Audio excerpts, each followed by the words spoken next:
Hi there, I'm Bonnie McDaniel and welcome to my Tucker Hill Home Kitchen. You know, everyone loves a good Southern biscuit and I'm going to show you today how I make my Southern buttermilk biscuit. So to get started, we're going to need 2 1/2 cups of all-purpose flour. I've already measured that off. And to that, we're going to add 1 teaspoon of sea salt. I like the sea salt. You can use kosher, but I like the fine brine on the sea salt. And another addition will be your teaspoon of baking soda. And finally, 1 tablespoon of baking powder.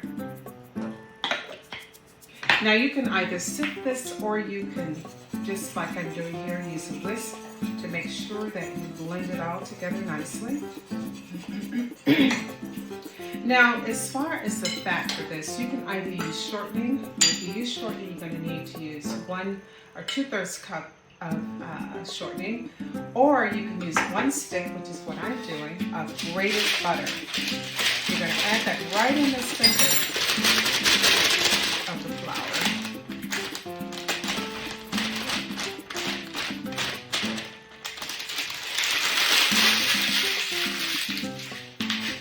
And once you do that, now I take a fork. You can use a pastry blender or you can use a fork, but a fork works very, very nicely. I remember watching my grandmother when I was growing up as she made biscuits, and she would always take a fork and just take it. She used, I grew up in the South, so she used lard, she used butter, but for the most part, whatever it was, she always took a fork and she blended it in nicely. I like the butter because it's all natural ingredients and, as opposed to the shortening, but you can use shortening if you like. I have also seen some people use coconut oil. Now, coconut oil does not, in my opinion, does not set up as well as using a butter.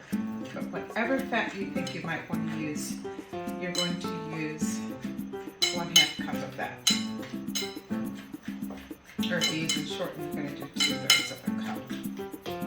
And to this, you're going to add your buttermilk. Now, I have here 3/4 of a cup of buttermilk. I'm going to dump that in. Now, here's the thing. You want to make sure you don't overwork the dough too much. So you take your fork and you're going to pull the flour. You see I'm pulling the flour from around the edges and pull it towards the middle of your bowl. And give the bowl a nice little turn like I'm doing here, so that you don't overwork that dough too much, because you don't want a tough biscuit.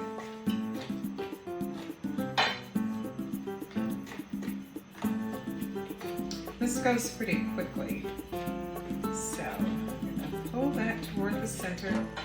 And then after you do that, you're going to take, I use a cutting board. Or if you have a countertop that you can use as a surface to roll them out on, you can do that as well. Now you're going to flour that a little bit, and then you're going to take your biscuit dough, and you're going to pull that onto the cutting board, like I'm doing here. And now I use a board scraper to help me get this mixed in nicely, so that I don't get my fingers all sticky. And at this point, you can now begin to work this with your hands. So I flour my hands nicely, and I start to pull this dough together like I'm doing here. And again, you don't want to overwork this dough, because otherwise your biscuits are going to be tough. Because basically what happens is the more once water hits flour, or anything wet hits flour, it starts to form gluten. And it is the gluten that makes it really really tough. So again, you want to make sure you work the dough without working it too much. The idea is you just want to form this into a nice consistency so that you can then cut these out and get them baked off.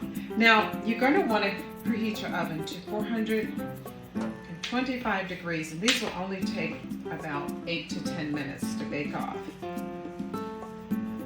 It's getting there. It's starting to feel nice. You see the difference in the consistency of this. And you just enough flour to make sure. And take it and you pull it over just a little bit. Again, not to overwork it.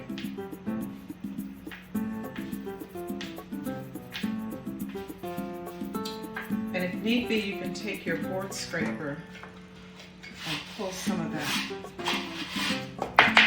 clumpy dough out to the side so that you don't get it put into your biscuit. And I'm going to do that one more time, and then we're going to be ready to cut this off. You see how that looks? Now I will just pat my dough out. You can also roll it out if you'd like, but I take the palms of my hands and I pat it off like I'm doing here. And then I have lined a cookie sheet with parchment paper. And to make sure you don't have a sticky cutter, take it and put it in a little flour like I'm doing it that way. It flours it off and prevents it from sticking. And now you're going to go ahead, and you see that pretty little biscuit? You're going to take that and place them onto your parchment-lined cookie sheet and get it ready to go into the oven. You're going to go ahead and cut all of these off. Now again, you don't have to do exactly what I'm doing here. Some people like to roll up their dough, but I have a pretty good handle on it, so I tend to just pat it a little bit. I need to add a little bit more flour, so a little bit sticky in there. Now, the other thing you want to do is to have melted off some butter, because once these are rolled down, you are going to then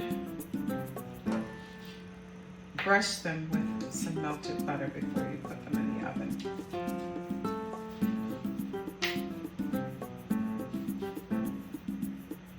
Now the other thing about this biscuit recipe is you can also, if you don't want to use it now, you can also roll them off and hard bake them, which means to partially bake them, and put them, store them in the freezer, and that way you have biscuits already prepared, so you can just pull them out of the freezer, put them in your preheated oven and bake them off, and you're a little bit ahead of the game. I do that sometimes too, depending on what my schedule is like and whether or not I'm going to need to save some time.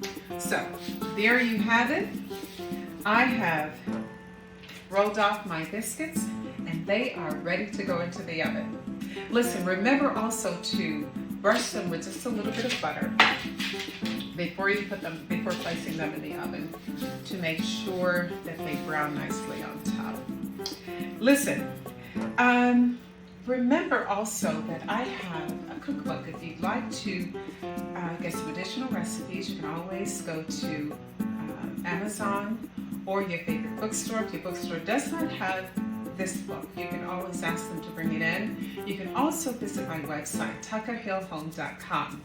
And listen, remember to hit that subscribe button and tell your friends about us. There's so much more to come, and I look forward to spending more time with you in my Tucker Hill Home Kitchen. I'll talk to you soon. Take care. Bye.